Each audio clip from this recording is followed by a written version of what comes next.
Right, now to news from Europe. Trains and planes were cancelled across France as unions push forward with protests against President Emmanuel Macron's plans to strip benefits from some state workers.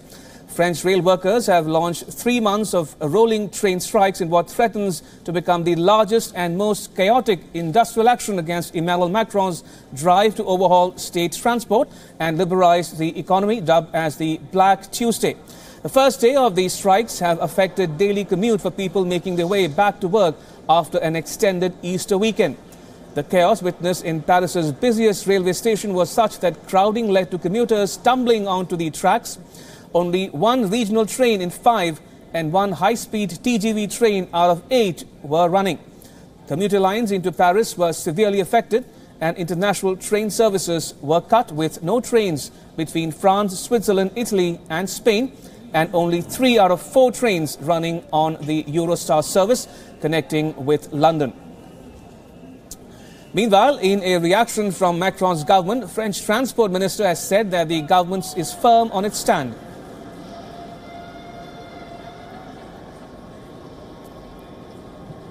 L'augmentation de salaire, bon ça c'est une chose, mais enfin bon, le fait d'embêter tout le monde pour une augmentation de salaire, c'est pas normal. Aux gens étrangers qui sont en France en voyage, qui doivent repartir ailleurs et qui se retrouvent bloqués sans des fois bien parler la langue, savoir un peu les tenants et les aboutissants, et ils se retrouvent eux aussi pris en otage. Donc quelle image on donne de notre beau pays, la France? Effectivement, de politiser le débat, je le dis clairement, c'est pas l'intérêt des cheminots. Cette réforme, il faut la mener, elle est attendue depuis. Vous la mènerez juste. All right, joining me on the phone line from Paris is my colleague Taha Siddiqui. Good evening, Taha, should I say good afternoon where you are. Describe to us the situation obtaining in Paris as we speak in light of these widespread protests at President Emmanuel Macron's policies. Well, as you also mentioned, Ramesh, in the beginning of the intro, basically life has been quite disrupted because of these protests, which are being termed as Black Tuesday. And given the very fact that people were coming back after a long weekend, it was the Easter holiday here, and people were coming back to Paris today to resume their work week. And basically, within the city itself, Paris, the disruption has not been affected, but that might happen later on if the demands are not met. But for right now, basically, trains coming into Paris from other cities, so from cities around France, for example, cities in down south in Marseille, or in the north, or even cities across Europe, people who are coming back to France.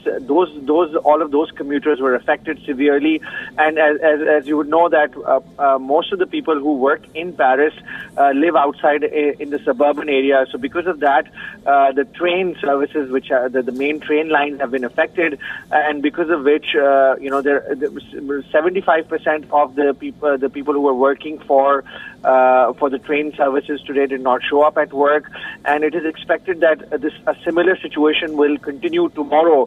And basically, the union, the railway union, has called out for at least 2 days of protest every week for the next 3 months. Right, as you correctly said, Taha, that this protest might continue for the foreseeable future. Now, what have you heard from the government itself? Has President Macron at all commented on the situation, and what is he doing to bring the situation back to normal? Well, from what we understand, the president and his spokesperson actually did speak to the media about it and said that they will continue and go ahead with their liberalization policy.